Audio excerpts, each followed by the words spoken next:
Hello students, कैसे हैं आप? आई होप आप सब अच्छे होंगे।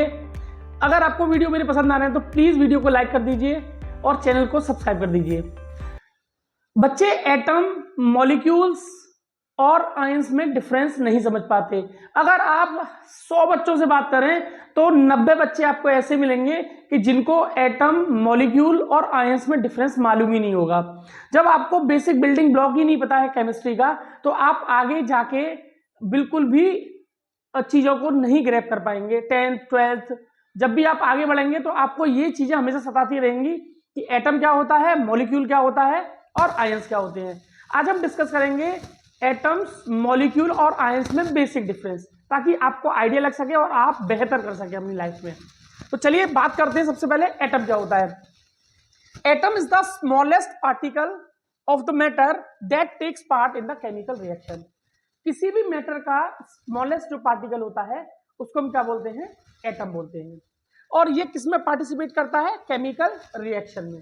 देखिए, पार्टिसिपेट करता है, ठीक है। पार्टिसिपेशन का मतलब क्या है? जितनी भी केमिकल रिएक्शन होते हैं वो एटॉमिक लेवल पे ही होते हैं, ठीक है। और उनमें होता है इलेक्ट्रॉन का आदान प्रदान, यानी ट्रांसफर या फिर शेयरिंग, ठीक है। इसी तरह से बॉन्डिंग भी बनती है। तो atom is the smallest particle of the atom that can take part in the chemical reaction।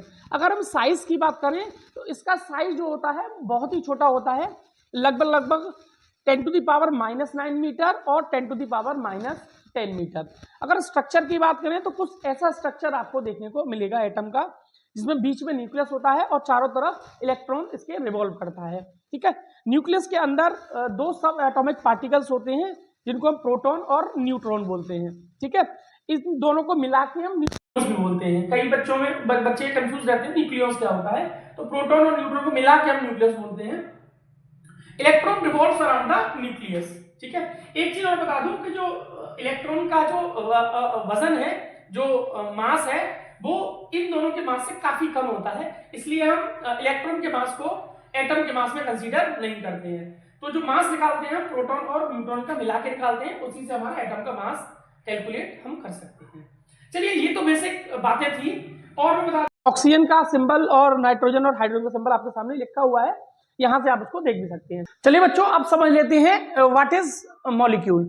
A molecule in general a group of 2 or more atoms that are chemically bonded. देखिए, atom जो होता है वो single होता है, लेकिन जब molecule की बात करते हैं तो 2 और मोर एटम का केमिकल बॉन्ड जब बन जाता है तो हमारा बनता है मॉलिक्यूल। लेकिन have the independent existence and show all the properties of that substance. इसका मतलब क्या होता है? तो सबसे पहले एक बार दोबारा से पढ़ लेते हैं मॉलिक्यूल की definition. A molecule in general a group of 2 or more atoms that are chemically bonded. ऐसे एटम्स जो केमिकली बॉन्डेड हो जाएं, ठीक है। जैसे यहां देखिए, ऑक्सीजन और ऑक्सीजन का एटम मिलकर ऑक्सीजन का मॉलिक्यूल फॉर्म कर रहा है, देखिए।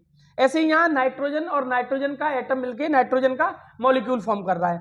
ऐसे ही यहां 2 हाइड्रोजन और 1 ऑक्सीजन मिलकर 1 वाटर का मॉलिक्यूल फॉर्म कर रहा है, ठीक है। इस तरह से a molecule in general a group of 2 or more atoms that are chemically bonded and have the independent existence. ये बड़ा इंपॉर्टेंट वर्ड है, क्योंकि जो एटम्स होते हैं वो इंडिपेंडेंट एग्जिस्टेंस नहीं रखते। जैसे आप ऑक्सीजन का अगर एटम ढूंढने जाएंगे तो आपको ऑक्सीजन का एटम नहीं मिलेगा। अब नाइट्रोजन का एटम ढूंढने जाएंगे तो आपको नाइट्रोजन का एटम नहीं मिलेगा, लेकिन आपको ऑक्सीजन और नाइट्रोजन का मॉलिक्यूल मिल जाएगा आपको in the form of gas, ठीक है। And have and show the all the properties of that substance. अब ये जो ऑक्सीजन और नाइट्रोजन है ना, ये ऑक्सीजन गैस की या नाइट्रोजन गैस की सारी प्रॉपर्टी को एग्जिबिट करते होंगे, ठीक है। वही लिखा है कि independent existence and show all the property of that substance. इनको स्टडी करके ही आप किसी भी जैसे ऑक्सीजन का अगर आप देखें तो ऑक्सीजन प्रॉपर्टी होंगी वो ऑक्सीजन के मॉलिक्यूल से ही डिफाइन हो जाएंगी। ऐसे ही नाइट्रोजन की जो प्रॉपर्टी होंगी वो नाइट्रोजन के मॉलिक्यूल से आप स्टडी करके पता कर सकते हैं, ठीक है। सो show all the properties of that substance. तो ये मॉलिक्यूल्स के कुछ एग्जांपल्स हैं, यहां से आप उसको नोट कर सकते हैं। चलिए अब बात करते हैं what are the ions. Ions की an atoms or group of atoms having positive and negative charge. या तो एटम या ग्रुप ऑफ एटम्स, अगर उनके ऊपर क्या हो, चार्ज हो, तो उनको क्या बोलते हैं? आयंस बोलते हैं। एटम के ऊपर जब भी चार्ज स्पीसीज लगता है, यानी अगर एटम के ऊपर पॉजिटिव चार्ज हो या फिर नेगेटिव चार्ज हो, तो उनको एटम नहीं बोल के हम क्या बोलते हैं, आयंस बोलते हैं। तो याद रखिएगा कि एटम के ऊपर चार्ज होना चाहिए तभी वो आयन बनते हैं, ठीक है। और आयन कब बनते हैं, या तो वो इलेक्ट्रॉन डोनेट करें या इलेक्ट्रॉन को वो गेन करें, ठीक है। चलिए एक एग्जांपल से समझते हैं। सोडियम का जो एटॉमिक नंबर है वो होता है 11, ठीक है। जब हम इसका इलेक्ट्रॉनिक कॉन्फ़िगरेशन करेंगे तो पहली शेल में 2, फिर 8, फिर 1।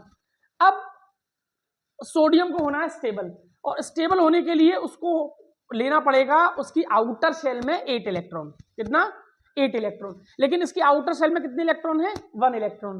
तो ये क्या करेगा, एक इलेक्ट्रॉन को लूज कर देगा अपने अंदर से। जब एक इलेक्ट्रॉन को इसने लूज किया तो इसके पास इलेक्ट्रॉन तो हो गए 10 और प्रोटॉन अभी भी कितने हैं, 11, क्योंकि प्रोटॉन कभी भी ट्रांसफर नहीं हो, तो इलेक्ट्रॉन इसने एक निकाल दिया। इसका मतलब इस पे एक पॉजिटिव चार्ज ज्यादा है, ठीक है। तो इसीलिए इस पे हमने क्या लगा दिया, एक पॉजिटिव चार्ज। तो अब ये सोडियम का एटम न रह के अब क्या बन गया, ये सोडियम का आयन, ठीक है। चूंकि ये पॉजिटिव है इसलिए इसको हम बोलते हैं कैटायन, ठीक है। ध्यान रखिएगा, अगर किसी एलिमेंट के ऊपर पॉजिटिव है चार्ज तो उसको बोला जाएगा कैटायन। एक और एग्जांपल लेते हैं। अगर मान लीजिए एक और एलिमेंट है क्लोरीन, जिसका एटॉमिक नंबर 17 है, ठीक है। इसका अगर मैं इलेक्ट्रॉनिक कॉन्फ़िगरेशन करूं तो पहली शेल में 2, दूसरी शेल में 8 और तीसरी शेल में 7, ठीक है। तभी तो 17 बनते हैं ना जोड़ के। अब 7 इलेक्ट्रॉन देना तो आसान नहीं है, लेकिन क्या करना है, एक इलेक्ट्रॉन लेना आसान है, ठीक है। तो ये क्या करेगा, ऑक्टेट कंप्लीट करने के लिए, क्योंकि इसको भी स्टेबल होना है, तो स्टेबल होने के लिए इसको भी ऑक्टेट कंप्लीट करना पड़ेगा अपना। तो ऑक्टेट कंप्लीट करने के लिए एक इलेक्ट्रॉन को गेन कर लेता है बाहर से, ठीक है। जैसे ये एक इलेक्ट्रॉन को गेन करेगा तो प्रोटॉन तो अभी भी इसके पास कितने हैं, 17 है, क्योंकि इसका एटॉमिक नंबर ही 17 है। लेकिन अब इस पे जो इलेक्ट्रॉनों की संख्या है, नंबर ऑफ इलेक्ट्रॉन्स है, वो एक ज्यादा हो गया है, इसलिए इस पे आ गया है एक नेगेटिव चार्ज। अब ये Cl का एटम न रह के क्या बन गया है, Cl का आयन, ठीक है। इसको अब आयन बोलेंगे, ठीक है। चूंकि इस पे नेगेटिव चार्ज है इसलिए इसको क्या बोलते हैं, एनायन। आई थिंक आपको वीडियो पसंद आया होगा। अगर प्लीज आपको वीडियो पसंद आया हो तो प्लीज वीडियो को लाइक कर दीजिए और चैनल को सब्सक्राइब कर दीजिए। Thank you.